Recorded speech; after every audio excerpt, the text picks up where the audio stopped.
My name is Lakeisha Powell, and I'm here today to discuss with you my capstone research from my class at Grand Canyon University on autism spectrum disorders. And this is about transitional services for people with ASD and other related disabilities that can have an impact on their life as they continue to age and grow out of the education system.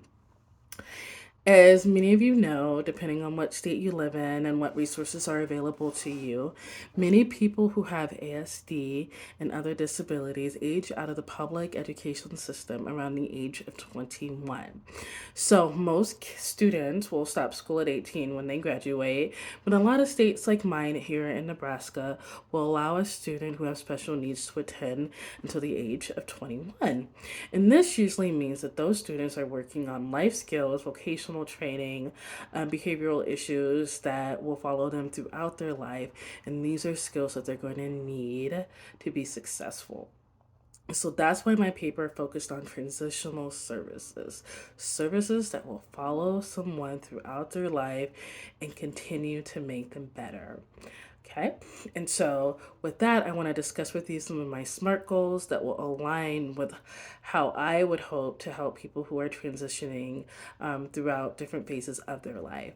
So, these are my SMART goals. So, my first SMART goal is I will network and develop high quality relationships with agencies that support people with ASD.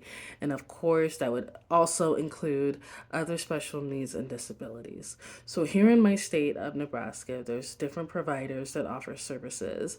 Some are residential services, and some are services for like vocational services, community integrations, assistant living, and so on.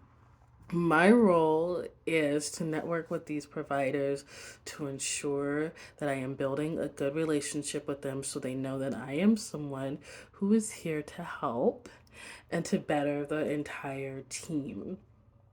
As an autism specialist, my goal is to advocate for those people who may not have a voice or who may not always understand what they need help with. And so by networking with different providers here in Nebraska, that means that I am using all the resources that I know to provide them with the resources that they need. So different providers in Nebraska. One that I know for sure would be Hands of Heartland.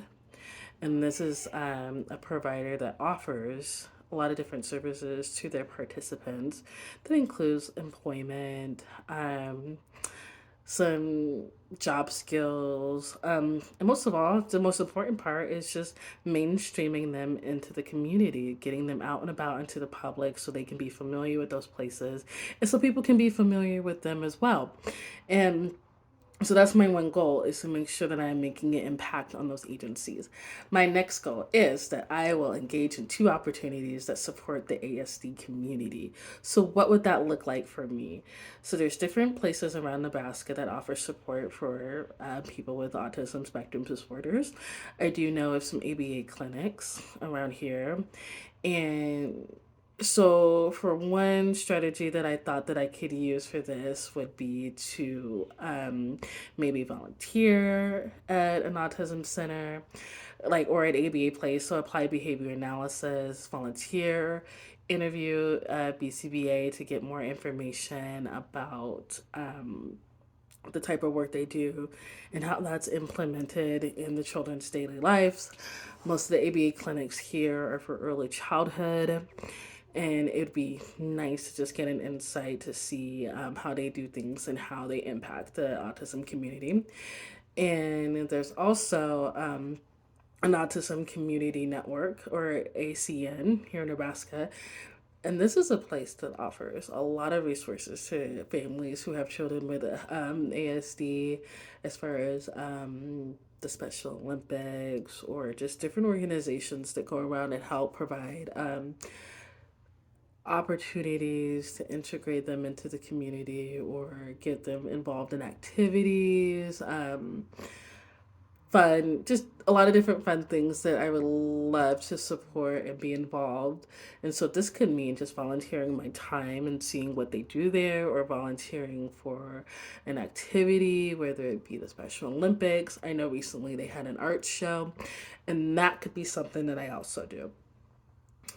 Next, my next goal is to provide local school districts with information about activities and programs for students with ASD.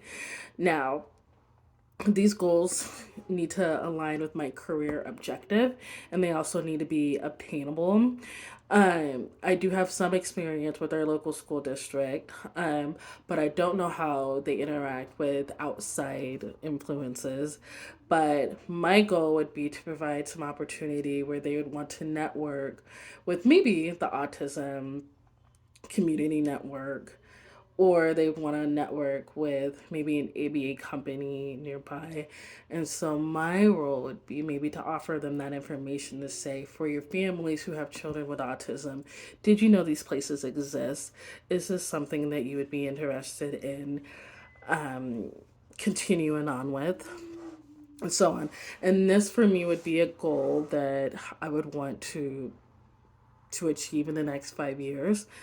Um, for school districts, I know their main priority is the education of the kids, and we know that's extremely wonderful. But also, my job as an advocate is to ensure that families with children who have ASD are aware of the resources that are available to them. A lot of families are not. Through my research, I learned that some early childhood families whose children have just been recently diagnosed do not know or are unaware of the resources that they have that they could be getting for their child. And so I would love to be able to be that bridge to help, bridge that gap, or be that person to help say, hey, I know of this resource that can help you and that could provide some extra support for your child. And that could be on an early childhood standpoint, like if they're just being diagnosed, maybe they're just coming into a school system at 5 or 6 years old, and maybe teachers don't necessarily know what to do. And I would love to be able to help bridge that gap between the education world and these other outside resources that could provide support to that family. Another goal I have is to mentor families on their child's rights and obligations. So, a lot of families are not familiar with the laws that have an impact on a child that is disabled. And not just a child, but someone who's older. And so guardians don't necessarily understand the rights. So I can speak from a guardian standpoint when I say that, at one point that child is going to grow up. Maybe they have autism, right? And maybe they're going to want to live on their own.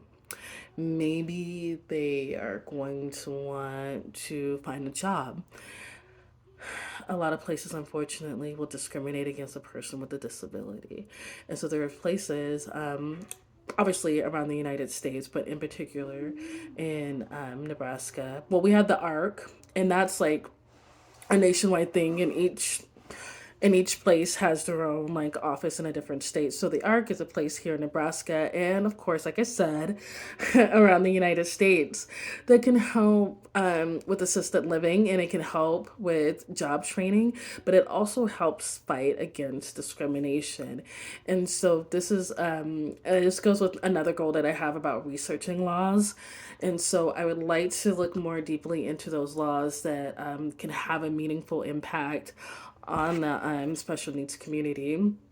And so with the ARC, I think they even provide like attorneys and legal advice. You can't be discriminated against for disability as far as living on your own, or finding a job. And I would like to sit down and be able to advocate with the family so they understand, like, I have an adult with a disability who is my child. I am the guardian, but they're interested in living on their own. What can I do? I am worried about them, or I'm worried about how other people might treat them, how a landlord might treat them.